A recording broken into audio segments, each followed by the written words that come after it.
RJD और दूसरे जो एनजीओज ने फाइल किए थे वो सारे पिटीशंस आज सूचीबद्ध थे माननीय वेकेशन बेंच के समक्ष।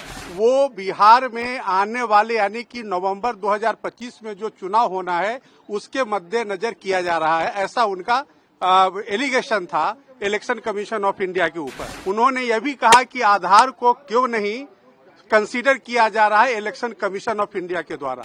माननीय सर्वोच्च न्यायालय ने जो इलेक्शन कमीशन ऑफ इंडिया की दलील को कंसीडर करते हुए विपक्ष को किसी भी तरह का इंटरिम स्टे ऑर्डर देने के लिए इच्छुक नहीं थी। इलेक्टोरल रोल रिवीजन के मामले में माननीय सर्वोच्च न्यायालय का किसी भी तरह का स्टे ऑर्डर नहीं है। बिहार में वोटर लिस्ट रिवीजन जारी रहेगा। इस वक्त की बड़ी खबर सामने आ रही है। सुप्रीम कोर्ट में सुनवाई हुई है और सुनवाई के बाद ये फैसला निकलकर सामने आया है। तो बड़ी खबर आपको बता रहे हैं, चुनाव आयोग जो बिहार में मतदाता सूची का विशेष पुनरीक्षण कार्य करा रहा है वो जारी रहेगा। तो बड़ी खबर निकलकर सामने आ रही है, सुप्रीम कोर्ट से निकलकर सामने आई है। सुप्रीम कोर्ट में लंबी सुनवाई चली है और सुनवाई के बाद सुप्रीम कोर्ट ने फैसला दिया है। हालांकि इस मामले में सुनवाई आगे भी जारी रहेगी। नमस्कार, दर्श न्यूज में आपका स्वागत है। मैं हूं अनुराग। बड़ी खबर निकलकर सामने आई है सुप्रीम कोर्ट से, जहां सुप्रीम कोर्ट में बिहार में वोटर वेरिफिकेशन जो वोटर लिस्ट का रिवीजन चल रहा था, चुनाव आयोग ये कवायद कर रहा था, वो कवायद जारी रहेगी। दरअसल चुनाव आयोग के इस कवायद को चुनौती दी गई थी सुप्रीम कोर्ट में 11 दलों के द्वारा, जिसमें कई सारी सामाजिक संस्थाएं भी शामिल थी और कई राजनीतिक संस्थाओं के द्वारा, जिसमें आरजेडी के द्वारा भी जो है पिटीशन फाइल किया गया था। और बिहार में जो चुनाव आयोग की प्रक्रिया है, जो मतदाता सूची के विशेष गहन पुनरीक्षण का जो कार्य है, स्पेशल इंटेंसिव रिवीजन जो है, उस पर जो है सवाल खड़े किए गए थे। इस मामले में जो पार्टियों का प्रदर्शन भी हुआ था, महागठबंधन की पार्टियां सड़क पर उतरी थी और कल राहुल गांधी और तेजस्वी यादव के नेतृत्व में बड़ा प्रदर्शन भी किया गया था। आज सुप्रीम कोर्ट में सुनवाई हुई है और सुनवाई के बाद जो चुनाव आयोग बिहार के अंदर ये कार्य कर रहा है उसे जारी रखने का आदेश दिया गया है सुप्रीम कोर्ट की तरफ से। सुप्रीम कोर्ट के वकील का बड़ा बयान आया है, तो सबसे पहले आपको वो बयान सुनवा देते हैं। वरुण सिन्हा जो सुप्रीम कोर्ट के वकील हैं, इस मामले में क्या बता रहे हैं, पूरा विस्तार से आप जान लीजिए। इलेक्टोरल रोल रिवीजन का जो मुकदमा सुप्रीम कोर्ट में आरजेडी और दूसरे जो एनजीओज ने फाइल किए थे, वो सारे पिटीशंस आज सूचीबद्ध थे माननीय वेकेशन बेंच के समक्ष।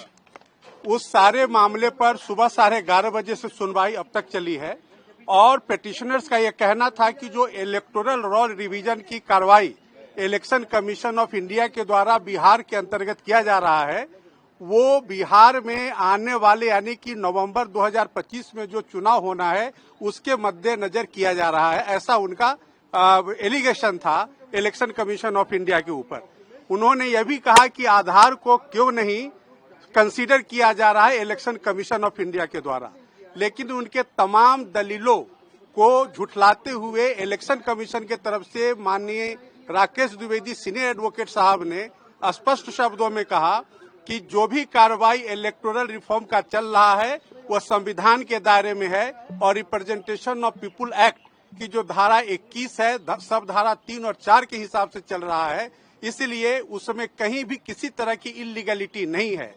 तो प्रमा फेसाई माननीय सर्वोच्च न्यायालय ने जो इलेक्शन कमीशन ऑफ इंडिया की दलील को कंसीडर करते हुए विपक्ष को किसी भी तरह का इंटरिम स्टे ऑर्डर देने के लिए इच्छुक नहीं थी।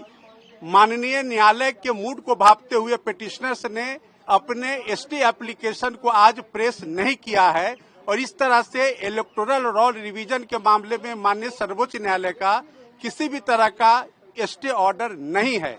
यानी कि election commission of India electoral reform को आगे करेगी, रिवीजन जो है इलेक्टोरल रोल्स का बिहार के अंदर वो चलता रहेगा और अगली तारीख 28 जुलाई 2025 माननीय सर्वोच्च न्यायालय ने मुकर्रर किया है। तब तक सारे पक्षों को अपना जवाब माननीय न्यायालय के समक्ष दाखिल करना है और उसके बाद जो भी एक्सरसाइज होगा माननीय न्यायालय अगले तारीख पे तमाम बिंदुओं को विचार करके आगे की कार्रवाई चलेगी। तीन कागजात को कंसीडर करने के लिए भी कहा है। देखिए, ऐसा है कि जो माननीय सर्वोच्च न्यायालय के समक्ष याचिकाकर्ता जो थे, उनका कहना था कि आधार कार्ड, राशन कार्ड और उनका एक और था कि वोट आईडी कार्ड जो election commission of India issue करती है, इन 3 डॉक्यूमेंट्स को विचार करना चाहिए।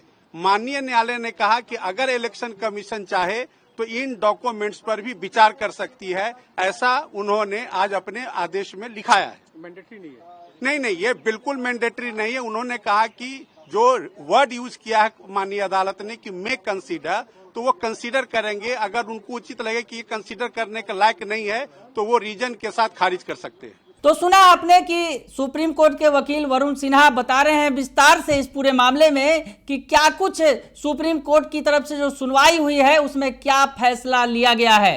तो जो पुनरीक्षण का, जो मतदाता पुनरीक्षण का कार्य चल रहा था वो जारी रहेगा। हालांकि इसमें जो बातें निकलकर सामने आई, दस्तावेजों का जो हवाला दिया गया, 11 दस्तावेज जो मांगे जा रहे थे उसमें आधार कार्ड, वोटर आईडी और राशन कार्ड शामिल नहीं था। तो सुप्रीम कोर्ट ने यह कहा है कि चुनाव आयोग अगर चाहे तो इन दस्तावेजों को भी शामिल करे। यानी कि ये जो बातें कही हैं, जो वकील साहब ने साफ किया है कि सुप्रीम कोर्ट ने चुनाव आयोग को आदेश नहीं दिया है, बल्कि ये कहा है कि चुनाव आयोग अगर चाहे तो वोटर आईडी कार्ड और जो इपिक है यानी जो मतदाता पहचान पत्र है या फिर राशन कार्ड की अगर आवश्यकता जरूरत हो तो उसे शामिल करे और उस आधार पर जो है मतदाताओं का जो विशेष पुनरीक्षण कार्य किया जा रहा है वो पूरा करे। हालांकि इस मामले पर अब 28 तारीख को यानी 28 जुलाई को अगली सुनवाई की तारीख तय की गई है। तो आगे क्या होगा ये नहीं कहा जा सकता, लेकिन फिलहाल जिस तरह से विपक्षी दलों के द्वारा लगातार इस पर सवाल खड़े किए जा रहे थे, तो इस पर सुप्रीम कोर्ट ने चुनाव आयोग को बड़ी राहत दी है और चुनाव आयोग जो बिहार में मतदाता सूची का विशेष पुनरीक्षण करवा रहा है उसे बिल्कुल संविधान सम्मत बताया है। तो ये कार्य बिहार में फिलहाल जारी रहेगा। बने रहिए दर्श न्यूज के साथ, तमाम खबरों से आपको अपडेट रखेंगे। फिलहाल के लिए इतना ही, धन्यवाद।